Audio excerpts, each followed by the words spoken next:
Kia ora tātou. Welcome to this public sector focused webinar from Toitu. My name's Steve Dixon. I'm General Manager Strategy and Partnerships at Toitu.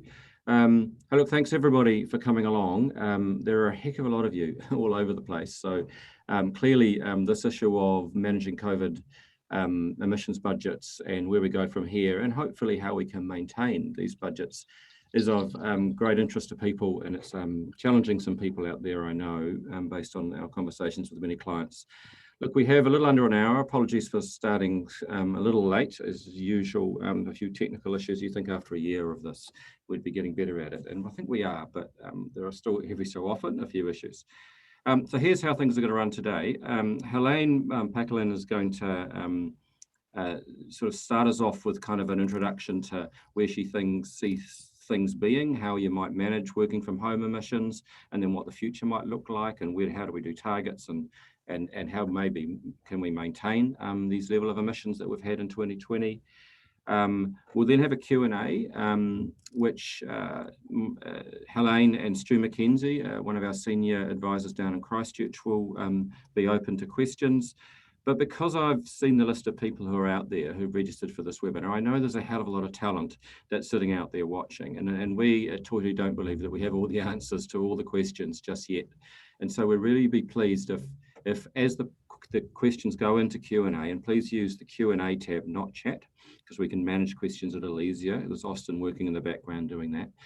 So as questions come to mind, just throw them in as Helene's speaking. We might deal with them as we go, but most of them we'll probably deal with at the end. But also, if you have some answers or some thoughts around some of the questions that come up, please, if you've got some experience that's useful, use it, because we need to be a hive mind to resolve these issues going forward and to get faster at what we do.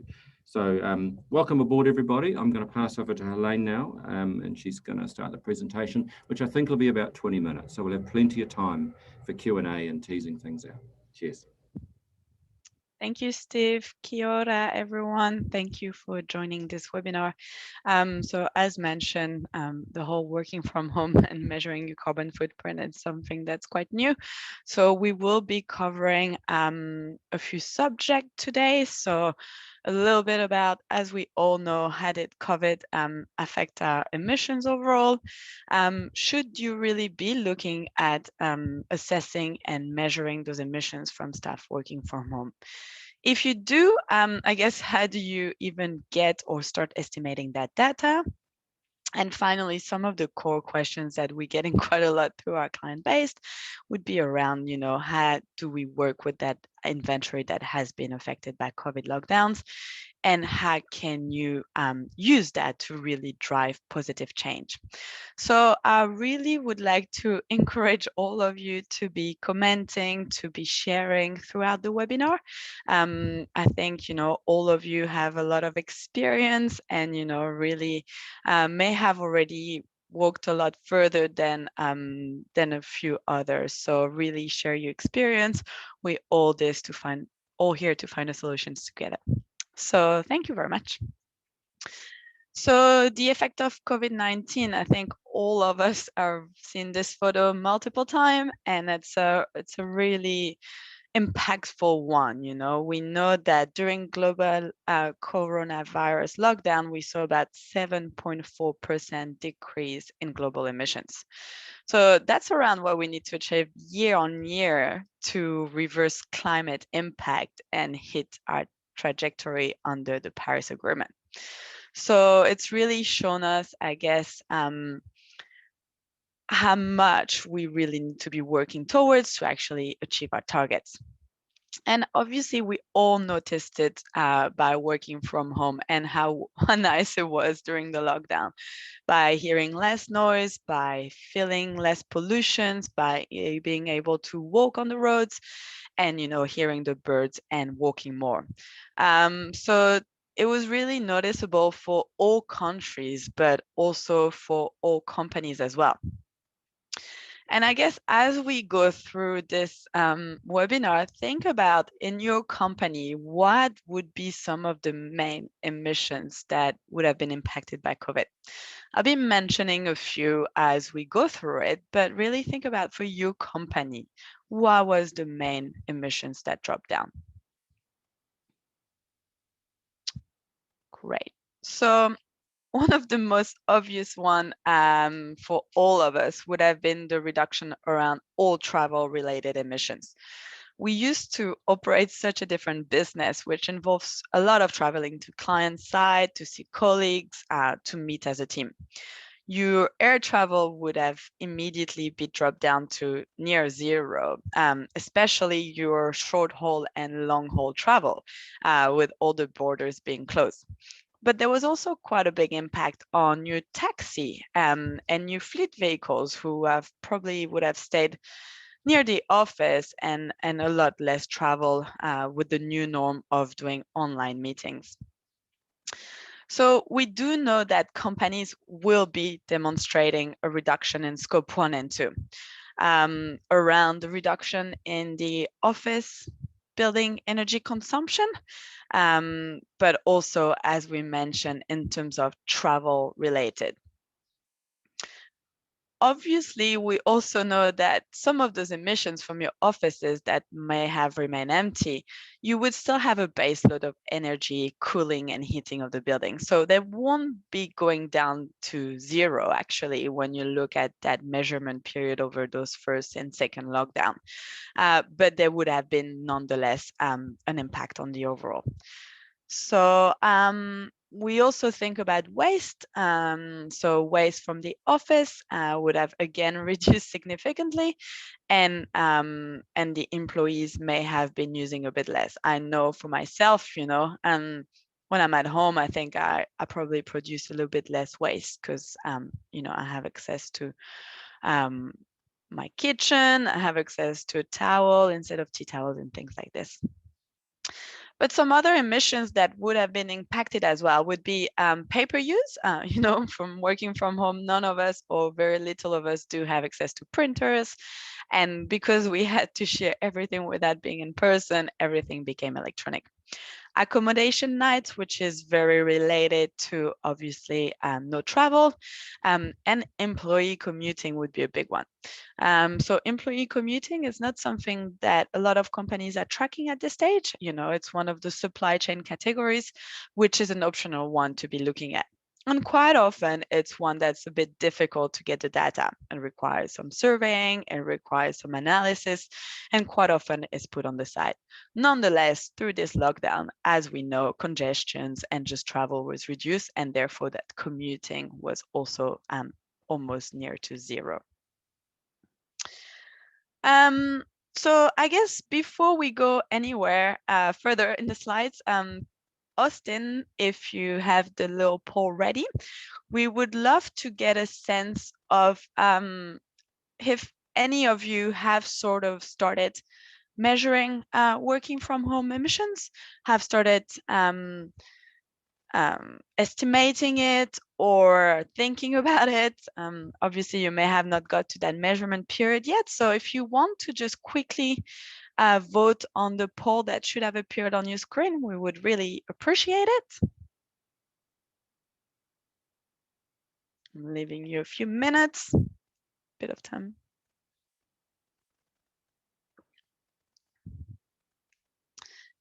And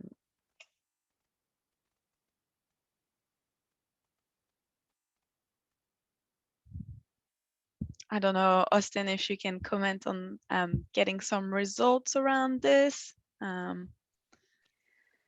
Yeah, so most of you have voted so far. We have one person who answered yes. We have 3 people who are just getting started working on this, but the vast majority, we have about 30 people who have said no, they're not currently measuring working from home emissions. Thank you so much, all of you, for responding to that poll. And I guess this is why we're here today. We're here to find out about how to get started, and also really should you be accounting for these emissions. So whomever was the one person who has responded yes would be calling upon you for some insights on how you got started and what really prompted you to start measuring those ones. So thank you so much. Great. So should you account for these emissions? you should probably start thinking about reporting this emission, simply because of having consistency over time. Your office emissions, as we mentioned before, are likely to have reduced as less or no employees would have been in the office for a few months of 2020. So, for consistency over the years and be able to compare your actual emissions profile, I would probably think it's a good thing to be measuring. Working from home may become the new normal. A lot of us are still at home. As you can see, I am. And some of you would have seen the Climate Commissions, who has released a budget for feedback. And in there is a mention around policy that there will be further government encouragement for working from home arrangements. So it is probably going to be a lot more part of how we operate. Materiality.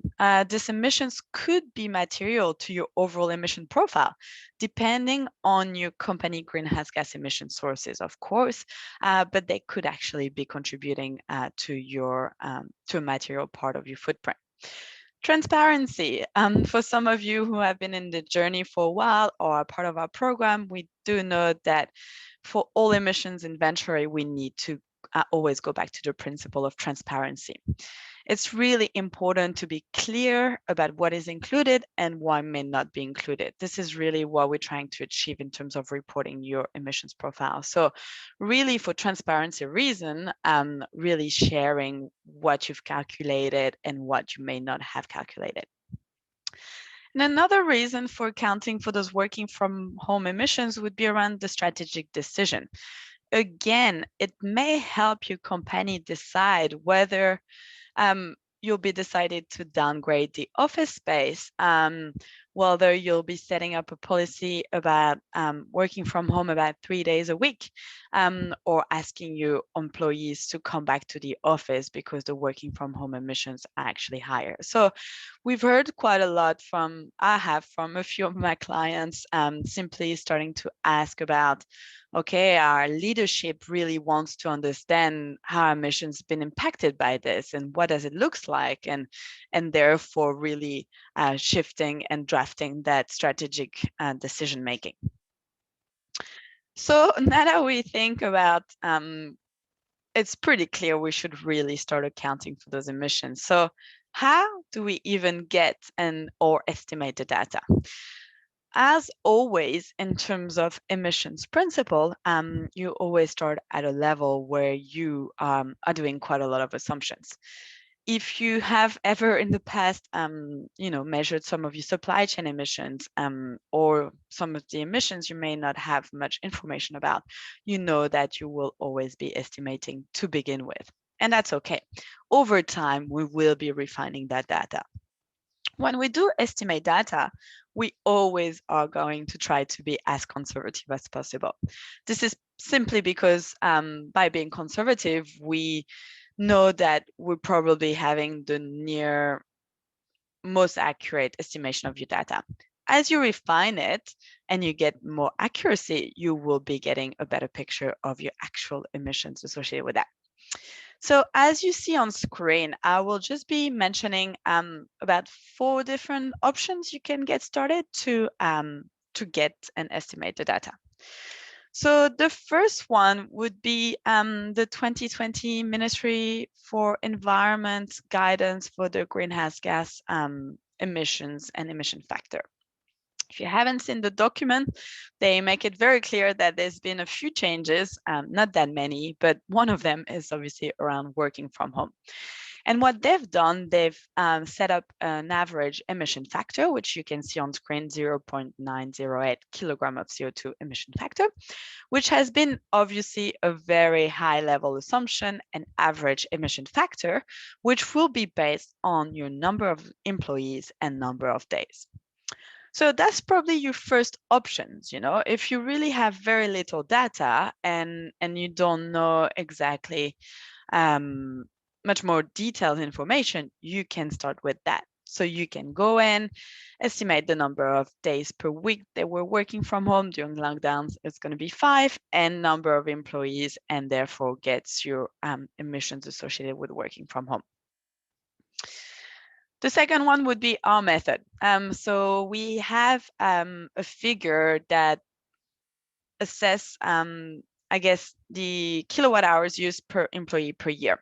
That's from MB, and that was a very, I guess, conservative estimate. Once again, we go back with very conservative measures. Second option is you could use the average consumption from your office, and you could start estimating it per FTE or per square meters and apply that to the working from home, so that you're really using what you used to use, which is your computer, your cooling, your kettle, and other things within the office, and simply apply that to the working from home situation. So for that, you'll probably need a month at least of, or a couple of months preferably, of your consumption of your office electricity.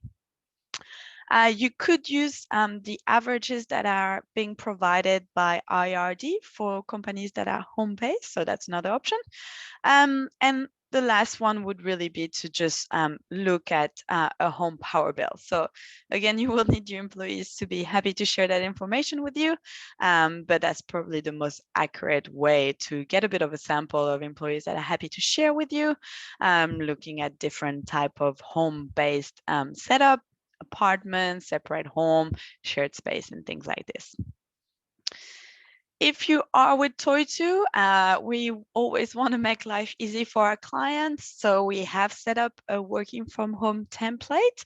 And as you can see, it goes back to those assumptions I've mentioned about 5,000 kilowatt hours per household. We would be estimating about 2.7.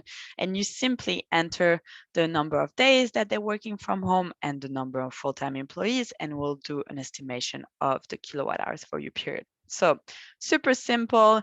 You can use that as an assumption.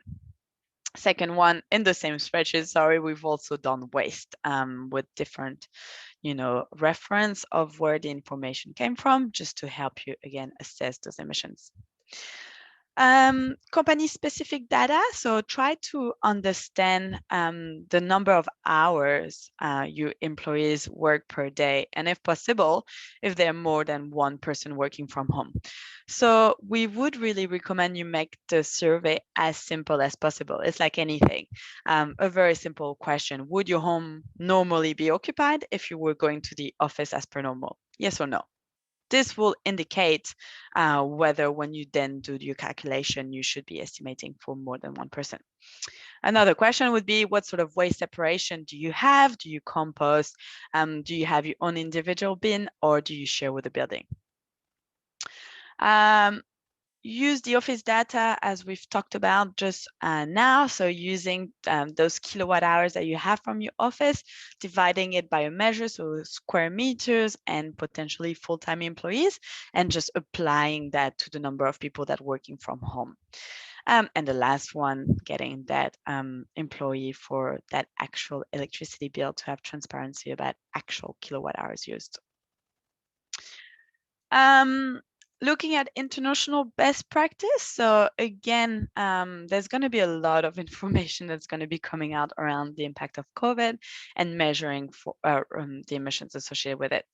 We I have referenced in the next slide a home working emissions white paper, which we can share in the post email of this webinar with you. It is UK based, so some of the information may not be as applicable, but if you do want to go with an international best practice, you can also be using that if you think that's more conservative or more applicable to your situation. And so again, they look at a base case scenario, an enhanced case, and they have a look at the sort of equipment. And as you see on screen, they will be having a look at the number of hours per month, and then also an average consumption, sort of average in-use power load that a desk is likely to have, which has been estimated as 140 watts. And they've also assumed an allowance about 10 watts for lighting throughout the year. In the UK, in that case study, you will see there'll be a lot of detail around cooling and heating, acknowledging that, normally you wouldn't be cooling or heating your home if you were going into the office. And that's probably going to be most of the material impact rather than the consumption of your computer. I see a few questions. Will these slides made available? Yeah, absolutely. I think, there'll be the webinars will be recorded and the slides will be available as well. I'll be also, Stu is responding, but I'll be, should I talk about this question out loud? So Barbara has asked, my question is about any advice how to get information and how to get data on all our employees working from home. We have 9 sites, and being essential services, we have most of the employees working through the lockdown on sites. However, some office people were working from home irregularly. Any advice on how to figure that out? And we have about 700 employees. Also very good questions, and we're all going to be facing this kind of challenges. Obviously, at the time of the lockdown, it's not something that was down to think about surveying your employees and to start understanding who was there. So again, I'm going to go back to the principle of assumptions. Based on what you're telling me, you would probably have a pretty good idea on who might have been working from home and who are the office people versus the essential staff who would have been coming to the site. So survey is probably your best option to figure that out, to be sending a survey to your employees and be like, were you at home during the lockdown, or were you traveling to the office? And if so, for approximately how long? Did you stay for 1 month? Did you stay for 2 months? For me, myself, it would be quite hard to even remember how many days I've been in the office. Since March, I've probably gone about 1 week worth. So in my survey, I would probably be saying that I've mostly worked from home. And that's okay, because again, the base load of the electricity consumption of your office, which you'll still be reporting on, will be still being conservative and sort of accounting for your overall electricity consumption. I have another question, so keep them coming. It's fantastic to get some really good example. So earlier I mentioned there might be further encouragement coming from the government to work from home more. Can you remind me through what mechanism that will be conveyed? So this has just been released as a recommendation from the Climate Change Commission's budget as something that will be encouraged more and more. And it really goes around reducing also, which I'll be mentioning a little bit later, those commute emissions, right? So we've reduced commuting, congestions, and driving to work. And so through that overall New Zealand reductions of greenhouse gas emissions, the encouragement will be working from home. How will this be conveyed? At this stage, unfortunately, we're not really aware. It will depend on I guess the budgets have been released. We now need to feed back on it. Any individual, by the way, can go in and feedback on those budgets, which I highly recommend you go and have a look. It's a bit long, but it's a really interesting document.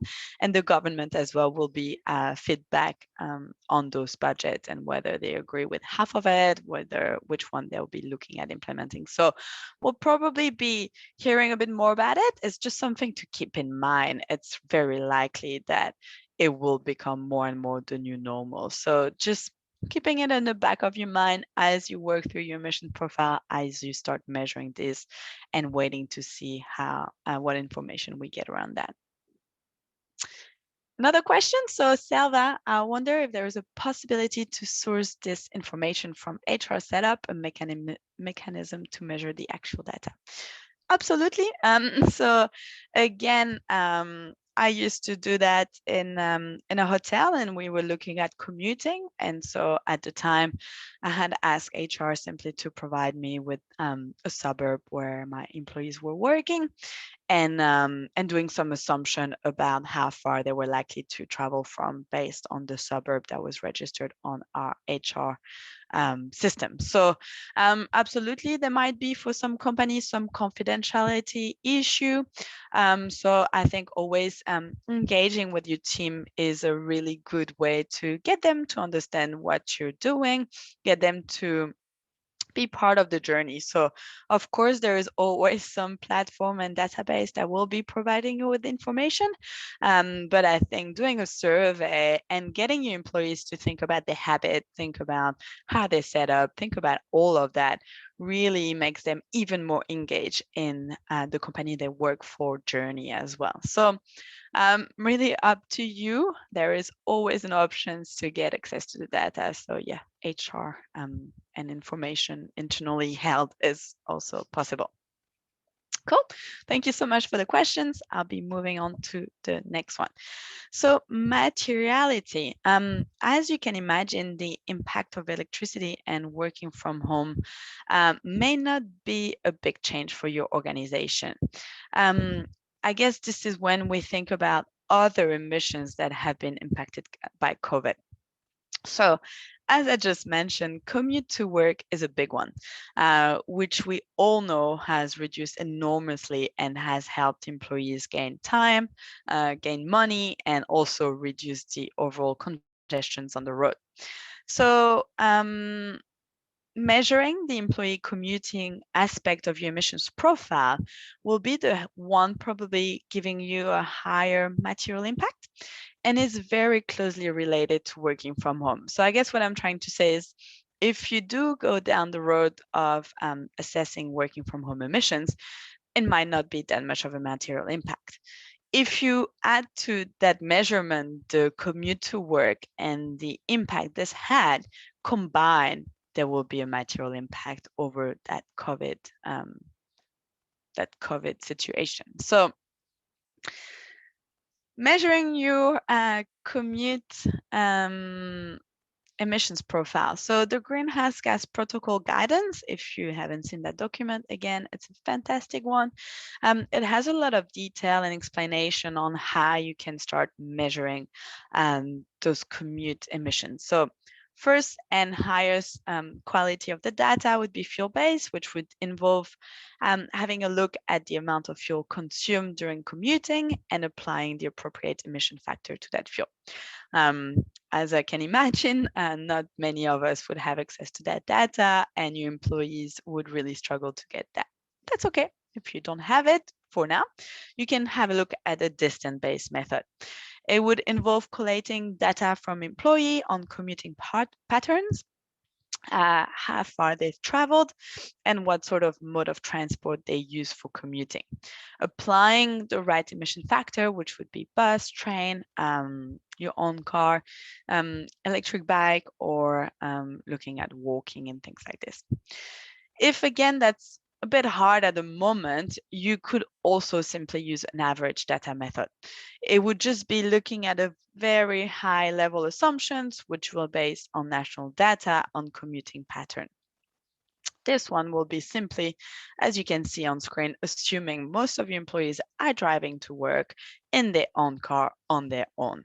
Okay, so that's probably quite incorrect, simply because you know, a few of our companies are based centrally, and having parking available in an office space is not always the simplest thing. So again, I think designing a survey that works for you is going to be one that is really good. I'm just going to try and share, hopefully you can see that one. So that's one we have done at Toitu. So we have committed to have a science-based target. And as part of the Science-Based Target Initiative, you do need to assess your scope 3 emissions and understand which one are going to be significant. And if they are significant in your scope 3, you need to have a plan for it. For us, actually commuting was quite a big one. So we had to start measuring it as accurately as we could. So we do a survey about twice a year. Why we do it twice a year is to try and understand the pattern of winter versus summer. We are all human, and probably cycle a little bit less when it's winter month and it's a little bit wet and rainy outside. So again, having one of those survey where you can start understanding a little bit the information. So yes, it takes resources, but it will give you some really good insights on what are some of the incentives that would influence you to carpool. If you drive alone, why do you do that? Are you dropping off the kids at school and therefore you don't have an option? What are some of the reasons, and what sort of incentive would really help you choose an alternative option? So designing a survey that's relevant to you would be something that is probably one of your first steps. Great. So how can you work with an inventory affected by COVID? It is one that we've seen popping up as a big question, especially for clients that have recently signed up with us and are beginning their journey. Because as some of you or most of you would know, you need to set up a base year that's going to be a good representation of your business and how it operates, and how it generally operates is very important. So we always say to have a look at the most representative year that will be generally quite recent, because if you're a fast growing business, you would be looking at the most recent year because that would be when we had the biggest change. And it's also based on a specific period. COVID is an unusual year for any businesses. So the standard will be that you will probably be looking at one of your base year being COVID year. Another thing you are well aware of is resetting a base year is not something you can do that often and that easy. You really need to be justifying the reasons behind that update of a base year. It needs to be, for example, a lot of acquisitions and you've bought a lot of different businesses or business units, or you had a few divestments. So we really can only reset a base year after a long period of time, 6 or 7 years, and also only if you've had a significant change in your business. So that caused a lot of thinking around clients thinking, well, how do we deal with that? Because the most recent year is COVID. So I would like to refer you to our rules and the Greenhouse Gas Protocol 1 as well. A multi-year average could help smooth out unusual fluctuation and therefore not being a good representation of a typical emissions profile of your company. So that's something that's probably going to be quite common from 2019 to 2022, depending on how long this impact has. So having an average of 3 years and making that your base year. So again, very simple. As you can see on screen, 1920 emissions are a lot lower than the 1819 data. And so we will be doing an average of those 2 years. And as the third year is measured and verified, we'll do an average of that third year as well, which should be overall all aggregated and average out a pretty good reflection of your actual emissions profile. Great. I'd like to call upon Austin again for a second little poll to really think about COVID and your level of ambitions in terms, the other one, Austin. So really thinking about, do you think you'll be maintaining your COVID-19 level as your new normal level of ambition? So let's that's a big one we're currently managing. And as mentioned at the beginning of the slides, the reduction we've seen during the lockdown is what we need to achieve annually to meet our targets against the Paris Agreement. So I guess from your point of view, how do you think this could become the new normal level of ambition? I will leave it to you to respond to that little poll. And once the results are out, I will leave it to Austin to present them. People are still voting. It's a difficult question. I can understand. and you know, you might want to do that, and then we might be having different responses from management or from different people in the business. I see a question, how to average the baseline year while only starting measuring FY 1920. So you will be measuring as per normal year on year and setting a target against that 1920 year. If we really see some significant increase over time and you think actually 1920 was really wrong, over the years as you continue measuring, so 2021, 21, 22, by the end of your 22 period, I guess we'll do an assessment. We'll have a look at your overall profile and be like, is a average reset of your base year necessary? Is this something your business really wants to go with? Or actually, overall, we've still managed to reduce and we want to be ambitious. And actually, 1920 is a fantastic base year for us because it drives change. So it's a journey. And as we get there, and it's always about communicating clearly, having those discussions internally to understand how does the company feels about it, what has been communicated externally, and that whole messaging.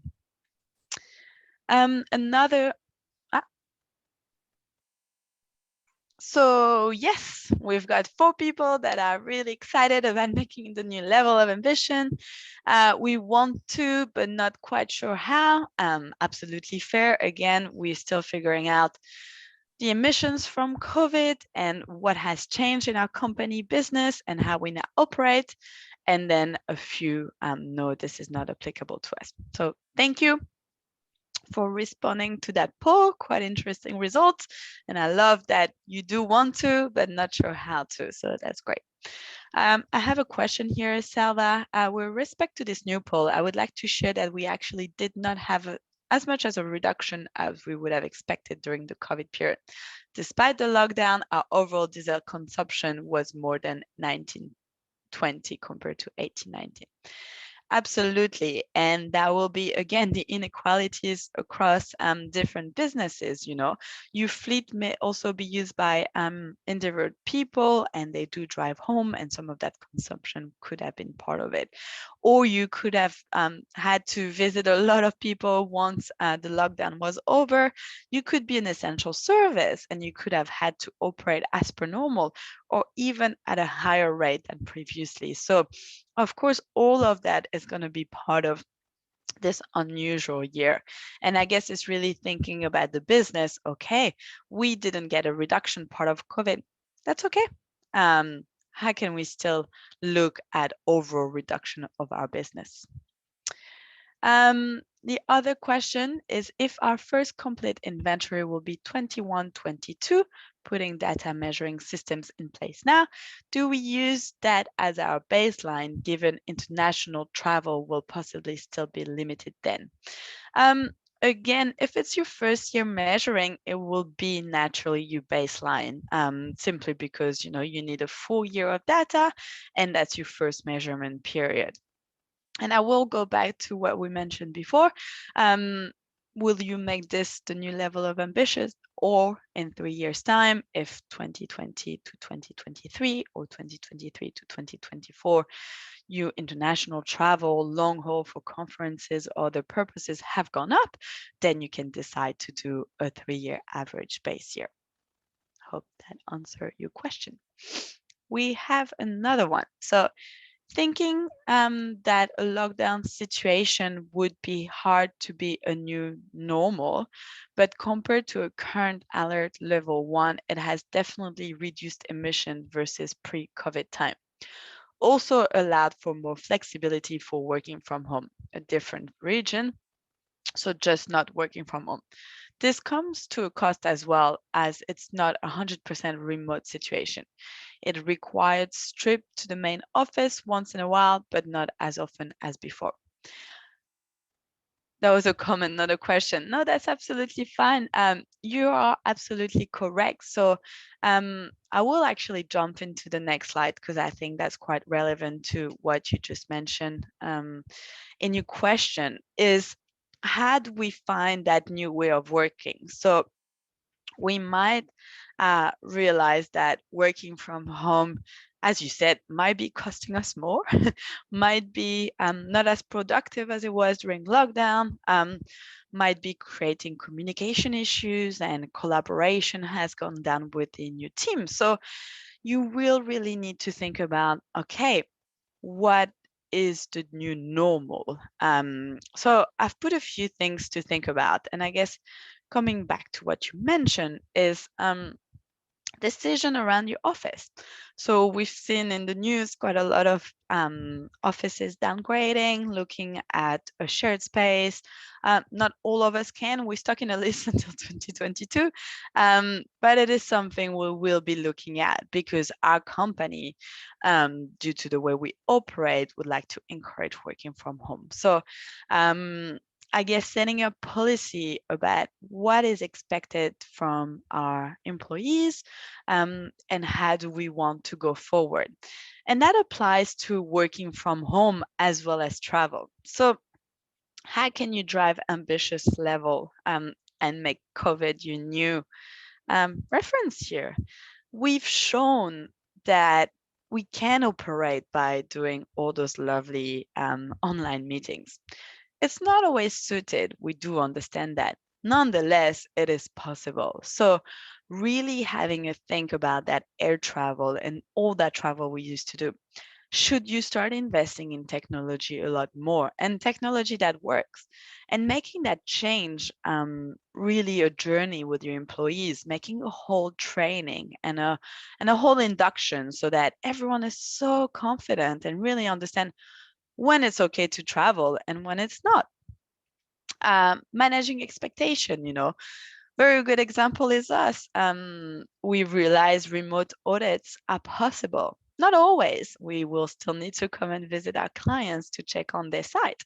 But most of the time, we can actually avoid that air travel and that airfare. Saves you money, saves us time, and it's probably very thorough as well with technology. So managing the expectation of our clients, managing the expectation of your clients, of your suppliers. If you used to go and visit them every chance they ask for a meeting, is this still the way we want to be operating moving forward? Electricity, again, if we do downgrade the office space, we will be looking at an incentive for working from home for employees. Do we need to start looking at more materials? Do we need to set up screens? And for health and safety for our employees, a really good setup at home and a good setup in the office. Are we going to be looking at that hot desk? A lot of us are looking at hot desks simply because that's a really good way to be going forward. Procurement, what sort of equipment are we going to be purchasing in terms of efficiency? So that if we don't have an incentive for working from home for employees, we know that at least we give them the most efficient equipment and they know how to manage that electricity increase. Waste, again, office space decision. Any sort of incentive for working from home? Are we going to be giving a little compost options for our employees so that they can reduce their waste at home? Are we be looking at different things?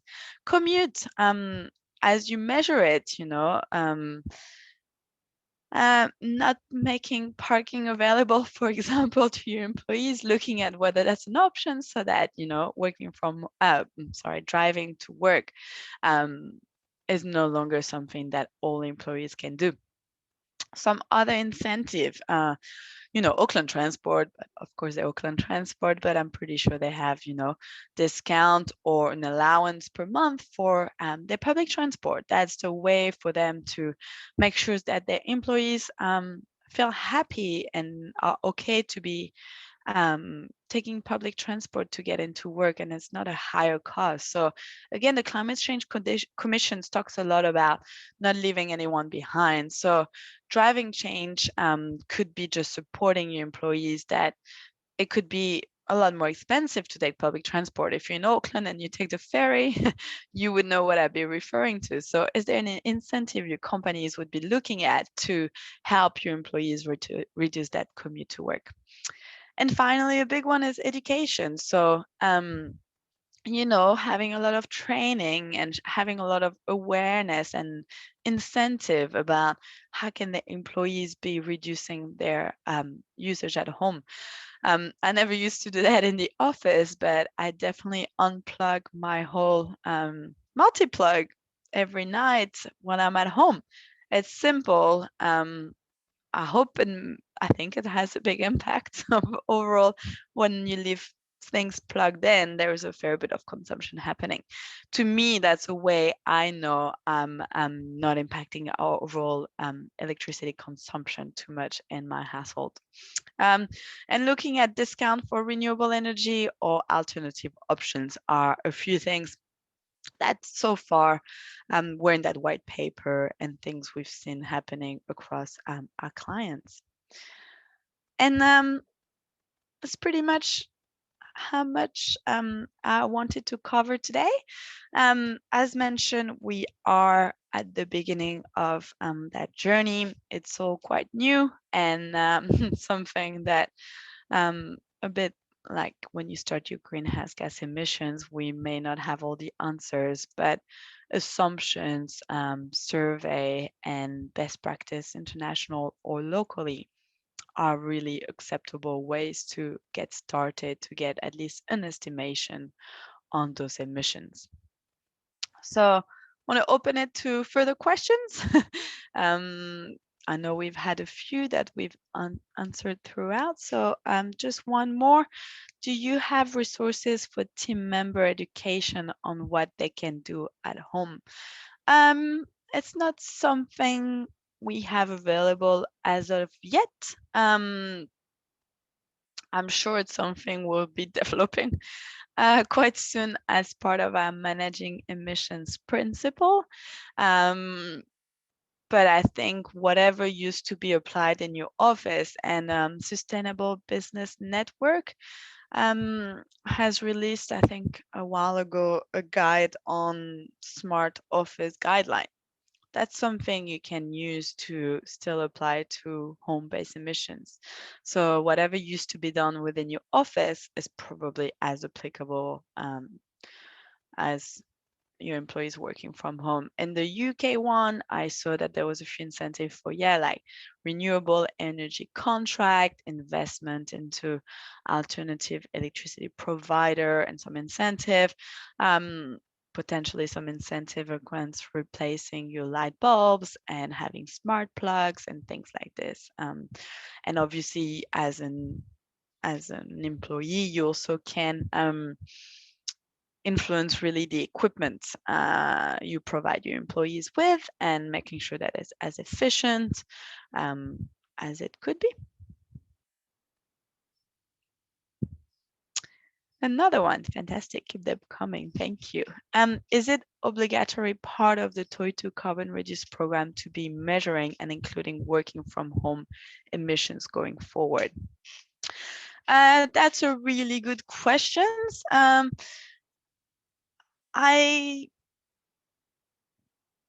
not 100% sure whether we're gonna make it a mandatory thing.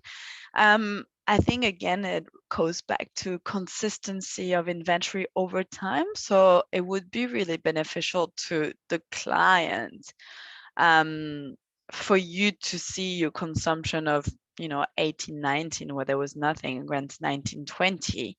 And again, to avoid that really big drop, if there was a big drop, and to just ensure consistency of comparison over time.